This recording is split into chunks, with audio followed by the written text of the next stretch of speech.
ইব্রাহিম আলাইহিস সালাতু ওয়াস সালাম আল্লাহর কাছে দোয়া করেছিলেন, আল্লাহ যেই নবীকে দুনিয়াতে সর্বশেষে ঘটাইবেন এই নবী উম্মতদেরকে 7টা দায়িত্ব পালন করার মাধ্যমে হেদায়েত করবেন। এই নবীকে আল্লাহ আমার বংশের জন্ম দিয়া পাঠাইও। এই আয়াতে পরিষ্কার হয়ে গেল নবীজির দায়িত্ব হলো 4টা। 1 নাম্বার, ইয়াতলু আলাইহিম আয়াতিকা ওয়া ইউআল্লিমুহুমুল কিতাব ওয়া ইউআল্লিমুহুমুল কিতাবা ওয়াল হিকমাতা ওয়া ইউযাক্কিহিম। 1 নাম্বার কোরআন তিলাওয়াত করবে, 2 নম্বর কোরআন শিক্ষা দিবে, 3 নম্বর হাদিস শিক্ষা দিবে, 4 নম্বর যেই উম্মত নারী পুরুষ গুনাহ কইরা তার আত্মাটাকে নাফাক করবে এই নাফাক আত্মাটাকে পবিত্র করে দিবে। এই হইল নবীজির 4 কাম। আমাদের নবীর কয় কাম? 4 কাম। 1 নম্বর কোরআন শিক্ষা, কোরআন তিলাওয়াত করা, 2 নম্বর কোরআন শিক্ষা। ঠিক নবীকে আল্লাহ দুনিয়াতে পাঠাইলেন শিক্ষক বানাইয়া। কোন কিতাবের শিক্ষক? হ্যাঁ, কোরআনের শিক্ষক। তাইলে নবী কোরআনের শিক্ষা দিয়েছেন জীবনভর। তাইলে আল্লাহ আমাদেরকে দুনিয়াতে পালাক্রমে পাঠায়, কে কি কর্ম করে আল্লাহ দেখতে চায়। কর্মটার নাম হলো এবাদত। এবাদতি মন গড়াভাবে করতে পারবে না, এটা আমি আল্লাহ গ্রহণ করব না। তাই এবাদতির নিয়ম শিক্ষা দেওয়ার জন্য নবী পাঠাইলেন। সাথে আল্লাহ তাদেরকে আসমানি অনেক কিতাবও দিয়েছেন, অনেক নবী রসুলকে। তাইলে অনেক নবী রসুলকে আল্লাহ আসমানি কিতাব দিয়েছেন। আমাদের নবী, নবী ও রসুল। হজরত মুসা নবী, নবী ও রসুল। হজরত ঈসা নবী, নবী ও রসুল। হজরত দাউদ নবী, নবী ও রসুল।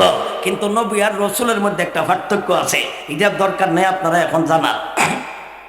তাইলে অনেক নবীকে আল্লাহ দুনিয়াতে পাঠাইছেন, আসমানি কিতাবও দিয়েছেন, আসমানি কিতাবও দিয়েছেন। আমাদের নবীকে আল্লাহ দুনিয়াতে পাঠাইলেন সর্বশেষে। আল্লাহ ওনাকে যে কিতাব দিলেন কিতাবটার নাম হলো কুরআন। এই কিতাবে আল্লাহ নিয়ম শিক্ষা দিয়েছেন এবাদতের। তাইলে এই কিতাবের মধ্যে সর্বমোট আয়াত সংখ্যা প্রসিদ্ধ মতে 6666টি আয়াত। এই আয়াতগুলির মধ্যে 6666টি আয়াতকে মুফাসসিরিনে কেরাম বুঝার সুবিধার্থে তারা প্রাথমিক অবস্থায় 2টি ভাগে ভাগ করেছেন। একটি ভাগ হলো বিধিবিধান আর একটি ভাগ হলো ওয়াজ। একটা বিধান, একটা ওয়াজ। একটা বিষয় হলো বিধিবিধানের আর একটা বিষয় হলো ওয়াজের।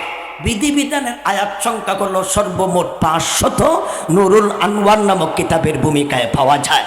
বাকি রইল প্রায় 6000 আয়াত। এই 6000 আয়াতে আল্লাহ ওয়াজ করেছেন, 6000 আয়াতে আল্লাহ নসিহত করেছেন, 6000 আয়াতে আল্লাহ উপদেশ দিয়েছেন। বিধিবিধান দিয়েছেন কয়শো আয়াতে? জুড়ে কোন? 500 আয়াতে। এই 500 আয়াতের মধ্য থেকে আমাকে আপনারা একটা আয়াত নির্ধারণ করে দিয়েছেন।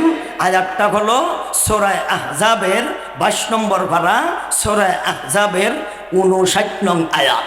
এই 59 নং আয়াতটা হলো বিধিবিধান সংক্রান্ত। এটি ওয়াজের আয়াত নয়, এটা হলো বিধিবিধান সংক্রান্ত আয়াত। বিধিবিধানের আয়াত সংখ্যা হলো 500, এর মধ্যে একটা আয়াত। এর মধ্যে কয়টা আয়াত? একটা আয়াত। বিধিবিধান কাহাকে বলে? বিধিবিধানের নামই হইল এবাদত। বিধিবিধানের নামই হইল এবাদত। এই বিধিবিধানের নামই হইল ফতোয়া। এই বিধিবিধানের নামই এবাদত, মান্না চলার নাম এবাদত। এবাদত কিভাবে করবেন আল্লাহ দিয়েছেন ফতোয়া। আল্লাহ কয়শো আয়াতে ফতোয়া দিছেন? 500 আয়াতে। এই ফতোয়াগুলি দেওয়ার অধিকার আমাদের নাই। এই ফতোয়াগুলি দেয় মৌলবী নয়, এই ফতোয়া হুজুর দেয় না, এই ফতোয়া মোল্লা মৌলবী দেয় না, এই ফতোয়া ইমাম সাহেব দেয় না। আল্লাহ আরেকখান আয়াতে বলেছেন, নবী সমস্ত মানুষদেরকে বলে দিন, কুলিল্লাহু ইউফতিকুম, আমি আল্লাহ তোমাদেরকে ফতোয়া দেই। ফতোয়া কে দেয়? আল্লাহ। তাহলে আমরা মানছে মুফতি কয় কেন? এটা তো একটা কথা। ফতোয়া যদি আল্লাহ দেয় তা আপনারা মুফতি হয়েছেন কে লেগা? তাহলে আল্লাহর ফতোয়াটা ভাষা আরবি। আল্লাহ কোন ভাষায় ফতোয়া দিছে? আরবি ভাষায়। এই আরবি ভাষা সর্বস্তরের মানুষ বুঝে না, কাজেই কিছু মানুষে এই ভাষাটা বুঝাইয়া দেয়। এই অর্থে আমাদেরকে মানুষ মুফতি কয়। মূল মুফতি আমরা নয়, মূল মুফতি হইল আল্লাহ। মূল মুফতিকে আল্লাহ, আর আমরা কইলাম নহল্লা মুফতি। আমরা নহল করছি আসল মুফতি থেকে। আসল মুফতি আল্লাহ। আমরা আল্লাহর ফতোয়াটাই আপন আপন ভাষায় বলে দেই। এর মধ্যে একটা ফতোয়ার আলোচনা আমি আজকে করব ইনশাল্লাহ। এই আয়াতে আল্লাহ একটা ফতোয়া দিয়েছেন। ফতোয়াটা আলোচনা করার আগে আরো কিছু কথা বাকি রয়েছে। ওয়াজ প্রায় ৬,০০০ আয়াতে, বিধান ৫০০ আয়াতে। আপনাদের মনে মনে যদি প্রশ্ন জাগে, হুজুর বিধিবিধান এত কম কেন, ওয়াজ এত বেশি কেন? ওয়াজ বেশি না বিধান বেশি? ওয়াজ বেশি। বিধান কম, ওয়াজ বেশি। যুক্তিসঙ্গত, বিধান হইতো বেশি, ওয়াজ হইতো কম। কিন্তু আমরার বিপরীত কেমনে? আমরারে আল্লাহ বিধান দিছে কম, কাজ দিছে কম, ওয়াজ করছে বেশি। কাজ দিছে কম, ওয়াজ করছে বেশি। ৫০০ আয়াতে কাজ, ৫০০ আয়াতে কাজ, প্রায় ৬,০০০ আয়াতে আল্লাহ ওয়াজ করেছেন। এখন আপনারা কোন ওয়াজ বেশি নাকি কাজ বেশি? ওয়াজ বেশি। এই কারণে তো বাংলাদেশে এত ওয়াজ হয়, এই কারণে তো এত বক্তার দরকার। আল্লাহই তো বেশি ওয়াজ করছে, তাইলে আমরা অত বক্তা দাওয়াত দিলে অসুবিধা কি? এক একজন হুজুরে এক এক জাতের ওয়াজ করব, তাইলে বক্তা যত হয় নিষেধ নয়, ওয়াজ যত বেশি হয় নিষেধ নয়। আল্লাহই তো নিজে প্রায় ৬,০০০ আয়াতে ওয়াজ করেছেন। কয় হাজার আয়াতে ওয়াজ করছে? ৬,০০০ আয়াতে। কয়শো আয়াতে বিধান? ৫০০ আয়াতে। এই ৫০০ আয়াতে আল্লাহ বিধান দিলে কেন? আল্লাহ ৬০০ আয়াত দিত, ৭০০ আয়াত দিত, ৮০০ আয়াতে দিত, আল্লাহ দিচ্ছে ৫০০ আয়াতে। এই ৫০০ আয়াতে আল্লাহ সীমাবদ্ধ রাখলেন কেন? সূরাতুল বাকারার শেষের দিকে আল্লাহ উত্তর নিজেই দিয়েছেন। আল্লাহ বলেন, লা ইউকাল্লিফুল্লাহু নাফসান ইল্লা উসআহা লাহা মা কাসাবাত ওয়া আলাইহা মাকতাসাবাত। আল্লাহ বলেন, এমন কোন বিধান আমি আল্লাহ দুনিয়ার মানুষের উপর অর্পণ করিনি যেই বিধান পালন করতে অক্ষম।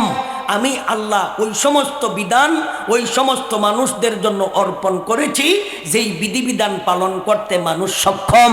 এই ৫০০ আয়াত থেকে আমি আল্লাহ যদি ৫০০একটা আয়াত নাজিল করতাম, তাহলে আমার বান্দাবান্দি আমার বিধান পালন করতে অক্ষম হইয়া যাইত। এই কারণে আমি আল্লাহ ৫০০-র ঊর্ধ্বে বিধিবিধানের আয়াত নাজিল করি নাই। তাহলে আল্লাহ আমাদেরকে বিধান দিয়েছেন কম কেন? আল্লাহ ভালো করে জানে আমরা কয়টা পালন করতে পারবো আর কয়টা করতাম পারতাম না। আমরা কয়টা কর্ম কয়টা করতাম না, কয়টা করতাম পারবো কয়টা করতাম পারতাম না। এটাকে আমরা জানি বেশি না আল্লাহ জানে বেশি? আল্লাহ জানে বেশি। এই কারণে আল্লাহ বলেন, লা ইউকাল্লিফুল্লাহু নাফসান ইল্লা উসআহা লাহা মা কাসাবাত ওয়া আলাইহা মাকতাসাবাত রব্বানা লা তুআখিযনা ইন নাসিনা আও আখতানা রব্বানা ওয়া লা তাহমিল আলাইনা ইসরান কামা হামালতাহু আলাল্লাযিনা মিন ক্বাবলিনা ربنا ولا تحملنا ما لا طاقة لنا به واعف عنا واغفر لنا وارحمنا أنت مولانا فانصرنا على القوم الكافرين। আল্লাহ বলেন, এমন কোন বিধান আমি দেইনি যেই বিধান আমার বান্দাবান্দি পালন করতে অক্ষম। যেই বিধানগুলি পালন করতে সক্ষম আমি আল্লাহ এই বিধানই দিয়েছি। তাহলে আল্লাহ যতগুলি বিধান আমাদেরকে দিয়েছেন আমরা পালন করতে অক্ষম না সক্ষম? আমরা জানি বেশি না আল্লাহ জানে বেশি? আল্লাহ জানে বেশি। আমরা যে পালন করতে পারবো এই বিধানই দিয়েছেন।